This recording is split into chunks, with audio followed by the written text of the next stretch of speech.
2022년 4월 24일 마지막 주일 찬양 예배를 드리도록 하겠습니다. 오늘까지는 영상 예배로 드립니다. 성경 말씀은 데살로니가전서 5장 16절만 읽겠습니다. 같이 읽겠습니다. 항상 기뻐하라. 아멘. 하고 아멘. 혹시 영만이 치가지고 설교한다고 그랬지?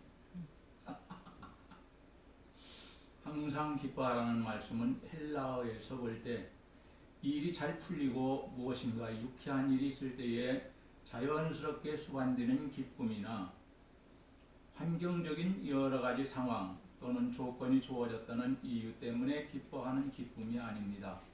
이 기쁨은 예수님께로부터 나오는 기쁨이고 주 안에서 누리는 영적인 기쁨입니다. 우리가 읽은 본문은 근대 교회사에서 가장 많이 암송되고 설교한 본문 중의 한 것입니다. 감사절이 될 때마다 본문을 주제로 삼아서 설교하는 예가 많이 있습니다. 그런데 바울 사도는 본문을 통해서 개인 생활에 있어서 기본 요소가 무엇인가 하는 교훈을 주고 있습니다. 항상 기뻐하고 기도하며 감사하라는 이 말씀은 모든 상황에 있어서 바울 사도의 특징이기도 합니다. 여기서 연속되는 세 가지 명령은 삼위일체적인 성격을 지닌 신앙이 높은 미덕의 세 가지 요소를 보여주고 있습니다. 이 세 가지는 신앙생활에 있어서 기도 없는 기쁨이 있을 수가 없고 감사가 없는 기도가 진정한 기도일 수가 없으며 또한 기쁨 없는 감사도 있을 수 없다고 말씀합니다. 그러므로 신앙의 미덕은 모든 상황을 초월하여 불변하는 것입니다. 항상 기뻐하라고 말씀하시는 본문은 많은 박해 속에서 어려움을 당하고 살고 있는 데살로니가 교회 성도들에게 하시는 하나님의 말씀입니다. 데살로니가 교회는 바울 사도가 2차 전도 여행 때 세워진 교회였는데 교회가 세워진 지 2, 3년밖에 안 되었기 때문에 신앙이 성숙할 수가 없는 그러한 기간이었습니다. 신앙생활한 지가 얼마 안 되어 많은 박해와 시련을 당하고 있으니 인간적으로 기뻐하지 못할 수 있었습니다. 그런데 교인들의 사정을 잘 알고 있는 바울 사도는 이러한 형편에 처해 있는 성도들을 향하여 항상 기뻐하라고 말씀하고 있는 것입니다. 웃음이 사라진 지 오래되었고 걱정과 근심에 사로잡혀 살고 있는 성도들에게 오늘도 항상 기뻐하라고 말씀하십니다. 무척이나 힘든 일을 하면서 살고 있는 형편과 처지를 다 알고 있는 성도들에게 항상 기뻐하라 하시고 언제 어디서나 즐거워하며 기쁨으로 가득 찬 생활을 하라고 말씀하십니다. 18절에 있는 말씀을 보니까 항상 기뻐하며 사는 것이 우리를 향하신 하나님의 뜻이라고 말씀하십니다. 그러니 우리는 언제든지 항상 기뻐하며 사는 성도가 되기를 축복합니다.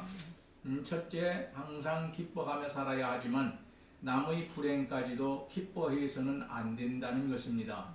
데살로니가 교회의 교인들을 핍박하는 사람들은 데살로니가 교회 교인들이 불행하게 되기를 간절히 바라고 사는 악한 자들이었습니다. 그래서 교인들이 실수를 해서 조금이라도 잘못되기라도 하면은 핍박자들은 무슨 노다지나 만난 것처럼 기뻐하고 즐거워하며 춤을 추듯이 좋아했습니다. 그렇다 할지라도 데살로니가 교회 교인들은 이유 없이 자신들을 비박하는 사람들이 불행하게 된 것으로 인하여 그 사람들과 똑같이 남의 불행을 보고서 기뻐하지는 않았습니다. 하나님의 자녀들이 그래서는 안 된다는 것을 처음부터 바울 사도가 가르쳤기 때문이고, 그리고 이 데살로니가 교인들은 바울 사도로부터 그 진리의 말씀을 배웠기 때문에 그렇습니다. 욥기서 31장 29절을 보면 욥이라는 사람은 이렇게 고백하고 있습니다. 내가 언제 나를 미워하는 자의 멸망을 기뻐하고 그가 재난을 당함으로 재난당하는 것을 보고서도 즐거워했느냐? 그런 일이 없다. 안타깝게 생각했다는 말이니 과연 욥은 동방의 의인이요 구원받은 하나님의 사람이라는 것을 알 수 있습니다. 많은 사람들이 내가 잘 되는 것을 보고서는 만족을 모르고 더 잘 되게 해달라고 하다가 배가 터져도 모르는데, 남이 좀 잘 되는 것을 보고서는 기뻐하고 즐거워하고 축하해 주지 못하고 도리어 시기하고 질투를 합니다. 그리고 남이 안 될 때에 그때에 살며시 쳐다보면서 기뻐하고 즐거워합니다. 인간이 왜 이런지 모릅니다. 성도는 남이 잘못되는 것으로 인하여는 즐거워하거나 기뻐하지 말고, 심지어 나의 원수가 잘못되어도 그것으로 인해서는 마음속으로라도 즐거워하지 말라는 것입니다. 나의 원수도 하나님께서 창조하셨고 나 역시도 하나님께서 창조하셨습니다. 그러니 우리들의 주인은 하나님이신 것을 알아야 될 것이고, 사람을 미워하는 것은 그 사람을 세워주신 하나님을 미워하는 것이니 이것은 크고도 무서운 죄악을 범하는 것입니다. 왜 나를 비판하고 내가 불행하게 되기를 원하는 악한 원수들, 내가 잘못되면 즐거워하는 원수라 할지라도 그 원수가 불행하게 될 때에 즐거워하지 말아야 합니다. 왜냐하면 잠언 24장 17절에서 19절에 보면은 네 원수가 넘어질 때에 즐거워하지 말며 그가 엎드러질 때에 마음에 기뻐하지 말라. 여호와께서 이것을 보시고 기뻐하지 아니하사 그의 분친노를 그에게서 옮기실까 두려우니라. 이렇게 말씀하셨습니다. 원수가 잘못될 때에 그것을 즐거워하게 되면은 그 원수의 불행이 내게로 돌아올 수 있다는 것을 명심하라는 말입니다. 원수가 잘못했을 때 박수를 치면서 좋아하는 사람들이 있는데, 이렇게 하는 사람들은 그 원수의 불행이 언제인가 자기한테 돌아와서 자기가 그 일을 당한다는 것을 알고 그렇게 하지 말라는 것입니다. 사무엘상 18장 29절에 보니까 사울 왕은 다윗을 대적이라고 해서 원수로 여기고 다윗이 죽든지 불행하게 되든지 어떻게 해서라도 잘못되기를 바라면서 죽이려고 했습니다. 하지만 다윗은 달랐습니다. 다윗은 자신을 괴롭히며 죽이려고 했던 원수인 사울 왕이 전쟁터에서 세 아들과 죽었을 때에 기뻐하지 않고 도리어 슬퍼하며 국장으로 장례를 치르도록 해줬습니다. 원수가 죽었는데도 슬퍼하며 애통해했고 슬픈 노래까지 지어서 백성들까지도 다 따라 부르게 해서 슬퍼하며 백성들이 자식의 입장으로 애통하게 하였고, 그러므로 성도가 기뻐하며 살아야 하지만 원수를 미워하는 마음과 원수가 불행하게 되는 것을 기뻐하는 마음을 버려야 한다는 것입니다. 나를 핍박하고 잘못되기를 바라는 원수라고 할지라도 그 원수가 불행하게 되면 불쌍하게 생각해야 합니다. 항상 기뻐하라는 말씀은 원수가 불행하게 될 때도 즐거워하라는 것이 아닙니다. 내가 살아갈 때 영육간의 어려움과 괴로운 일을 당했을 때도 우리 주님께서는 함께 하셔서 해결해 주실 것이기 때문입니다. 그러니 기뻐하라는 말씀입니다. 둘째, 성도는 하나님께서 주시는 참된 기쁨으로 기뻐해야 합니다. 세상적인 어려움 속에서도 성도들은 얼마든지 기뻐할 수가 있다고 말씀하십니다. 내가 예수 그리스도의 은혜로 구원받아 하나님의 자녀로 살다가 천국 갈 것을 생각한다면 어려움 속에서도 기뻐할 수 있습니다. 내가 어려운 고비 때마다 내가 알든지 모르든지 이모저모로 지켜주셔서 오늘도 하나님을 아빠, 아버지라고 부르면서 살게 하신 일을 생각한다면 어려움 속에서도 감사할 수 있습니다. 하신 일을 생각하면, 우리 하나님께서 우리를 향해서 하신 일들을 생각하면 우리는 얼마든지 감사할 수 있다는 것을 알아야 합니다. 나는 부족한 것이 많은데 하나님께서 나 같은 사람을 붙잡으셔서 오늘도 다른 영혼까지도 하나님께 인도할 수 있게 하심을 생각한다면 어려움 속에서도 감사할 수 있습니다. 데살로니가 교인들처럼 아직 성숙한 신앙은 아니지만 핍박하는 사람들의 손에서 기쁘게 사용해 주시니 참 감사한 일입니다. 핍박하는 사람들의 손에서 나를 건져주시고 오늘도 사용해 주시니 하나님 앞에 감사할 뿐입니다. 귀한 믿음 주께서 주셨으니 이런 정도는 헌신적이고 희생적이며 감사하는 선포시니 성도는 이 세상 어디를 보아도 감사할 수 있어야 합니다. 귀한 성도일수록 그 신분에 맞는 신앙으로 살아갑니다. 주여 사랑합니다. 세상으로부터 오는 세상적인 평화가 우리 오늘도 우리에게 다가와 기쁨을 줄까? 그러나 주님을 바라보고 주님 말씀만 바라보고 주님만 의지할 때 기쁨이 우리 속에서 넘치게 되는 것입니다. 우리는 우리 마음을 우리가 지배하고 내가 마음을 지배해도 좋지만 우리는 주님을 바라보고 주님을 바라보면서 사는 것이 더 좋습니다. 어디서 무엇이 찾아오나 내가 지배할 수 있는 것이 무엇입니까? 오 주여 어서 오시옵소서. 저희들을 지배하여 주시옵소서. 우리는 이렇게 기도해야 합니다. 주께서 지배할 때 기적이 일어나고 하나님 영광이 나타날 것입니다. 주여 저를 지배하여 주옵소서. 저기 저들을 지배하여 주옵소서. 여기에서 주님을 바라보는 양들도 주님 것입니다. 그렇습니다. 목사도 성도들도 다 하나님의 양입니다. 그렇기 때문에 하나님께서 지배하여 주실 때에 우리의 마음이 기쁨으로 가득 채워지는 것입니다. 어렵고 힘든 속에서도 기뻐하며 살 수 있는 것은 주님의 은혜입니다. 그러므로 우리 모두는 주 안에서 항상 기뻐하며 살 수 있기를 원합니다. 바울 사도는 우리보다는 훨씬 힘들고 어려운 일들을 많이 당하고 살았습니다. 그런 속에서도 성령 충만함을 받고 감사하고 기뻐하며 살았습니다. 요한복음 14장 27절을 보니까 평안을 너희에게 끼치노니 곧 나의 평안을 너희에게 주노라. 내가 너희에게 주는 것은 세상이 주는 것 같지 아니하리라. 너희는 마음에 근심하지도 말고 두려워하지도 말라고 주님이 말씀하십니다. 주님을 바라보면 주님께서 주시는 평안이 있습니다. 이 평안이 있어야 진짜 내가 평안을 누리는 것임을 알아야 합니다. 셋째, 성도는 하나님께 축복받고 은혜 받는 것으로 인해서도 기뻐할 수 있습니다. 내가 하나님을 위해서도 이러고 무엇인가를 드릴 수 있는 것으로 인해서도 기뻐할 줄 아는 성도가 되어야만 합니다. 시편 37편 4절에 보니까 하나님을 기뻐하며 사는 성도는 하나님의 축복을 받아 그 마음의 소원을 하나님께서 이루어 주신다고 하셨습니다. 역대상 29장 10절에서 17절 말씀 중에서 14절을 보게 되면은 다윗은 자신과 이스라엘 백성들이 하나님을 위하여 성전 건축을 하면서 즐거워하는 것을 볼 수 있습니다. 다윗은 하나님께 받은 것을 생각하면서도 즐거워할 수 있었지만은 또한 하나님을 위하여 성전 건축을 위해서 예물을 드리는 것으로 인하여서도 더욱더 즐거워할 수 있었습니다. 왜 그랬을까? 하나님의 영광을 위해서 세워질 성전 건축에 자신들의 예물이 사용되고 있기 때문에 그렇습니다. 우리 교회도 앞으로 세워질 하나님의 성전을 위해서는 참으로 우리 교회가 앞으로 세워지길 원한다면 지금부터 특별한 금을 하기로 광고를 하고 기도로 감당해야 합니다. 우리 교회가 한참 그렇게 해오다가 중단했습니다. 받는 것도 즐거운 것이고 다윗처럼 하나님께 드리는 것도 즐거운 일입니다. 예결산을 세울 때는 예결산 위원회에서 광고를 내야 되고 그리고 이를 정기 재직할 때는 재정부에서 광고를 해서 1년에 땅 한 평 구입한다는 심정으로 그렇게 해야만이 특별한 금을 한다면 하나님께서 언제인가 우리 교회를 세우실 때에 귀하게 사용되게 될 것임을 믿습니다. 이렇게 하면 큰 일도 될 것입니다.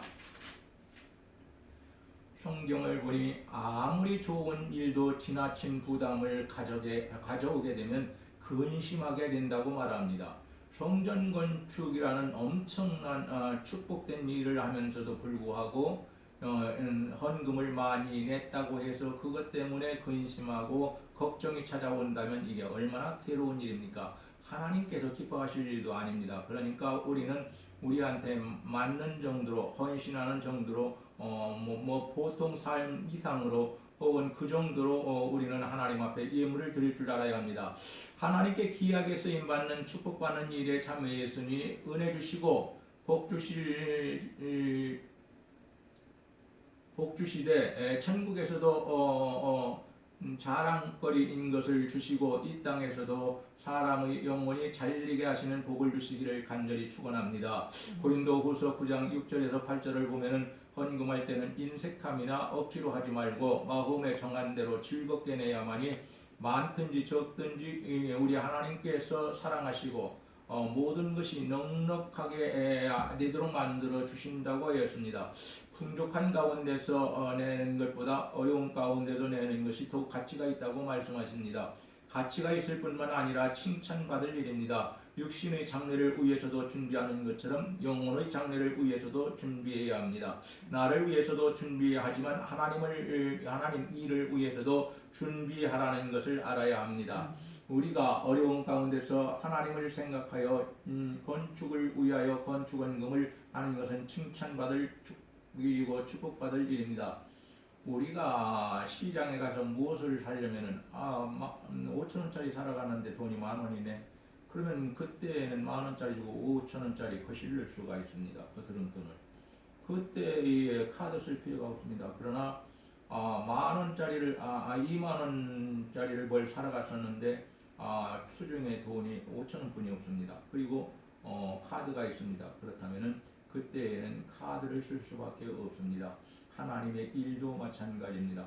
우리가 한 번의 헌금에서 건축을 할 수 있고 혹은 건축된 그러한 건물을 살 수 있다면은 그렇게 해도 좋지만은 그렇지 않고서는 우리는 여러 번 헌금을 해서 그래가지고 모아서 건축을 하든지 아니면은 이미 건축이 되어진 그러한 곳을 우리가 사서 교회로 사용하면 됩니다.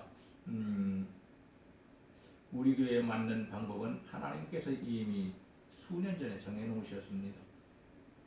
하나님의 뜻을 거스르지 말고 하나님의 뜻을 따라 잘 감당해서 꼭 하나님 뜻대로 해서 시험 들지 말고 은혜 가운데 하나님의 도우심으로 잘해서 칭찬받고 상급받게 잘 준비할 수 있기를 주님의 이름으로 간절히 축원합니다.